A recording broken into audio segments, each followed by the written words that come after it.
Okay, what we're doing here today is making Posole. So we're starting out with red chilies in a pot of water, and we're going to add some garlic and some salt. These are the chili pods already deseeded.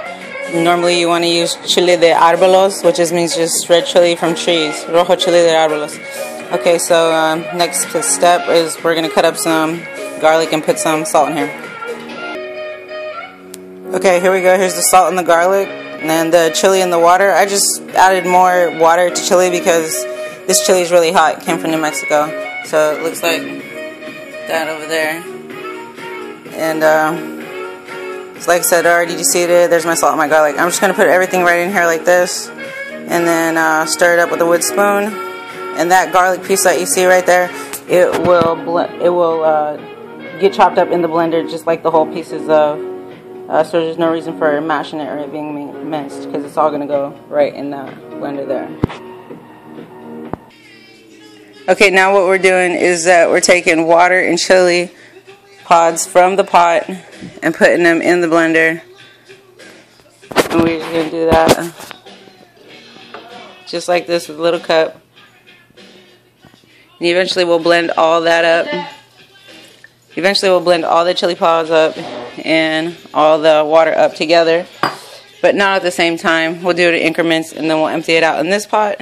And then after that, this meat over here that I've seasoned and cut, this is just pork ribs, pork spare ribs or something like that. I'm just going to cut them up and that'll all go inside of this pot along with the hominy, and this will be the soup water for the Posole.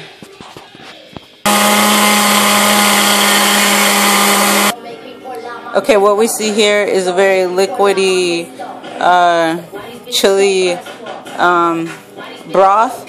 So what we want to do next is just put the meat in. See how liquidy it is. Okay, what I did now is just poured the raw meat that I seasoned, the pork spare ribs. I just put them in there raw. And now the chili, we're going to let this chili broth, I guess you could call it, we're going to let the chili broth cook it. So we're just going to wait for the meat to catch up with us and then we'll be right back. We actually had quite a bit extra chili left when chili broth water left. So what I'm going to do now is I'm going to take these chili pods, I'm going to put them in the blender, and I'm just going to make some red chili for the side. You can use it in the morning on your eggs or your potatoes, and I'll show you that right after this. Okay, depending on how thick you want your red chili is how much water you want in there. So I just put a little bit of water in there. So your ratio to chili, if you want it more thicker chili, so you put less water. You want it more liquidy chili, you put more water. So I'm going to show you how to do that right now. Come right back. Okay, so what you have here is a little thicker of a paste of a chili sauce. And this could be used to add into your eggs in the morning when you make your eggs, or you could add it into your potatoes for your fried potatoes in the morning, or just add it with some sour cream, put it on the table as a dip, or whatever you like. And that was just the rest of leftover chili pods that that we boiled in water that first started out looking like this.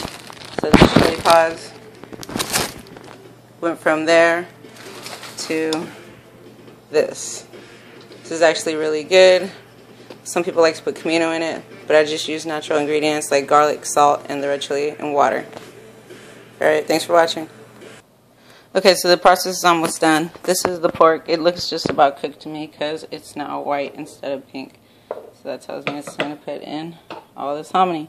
So I used about 3 cans. I bought originally 4.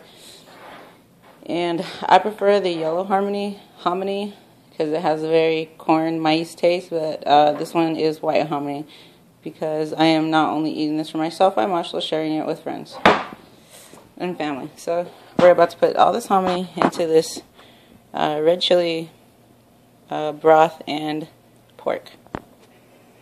So here we are with all the hominy inside.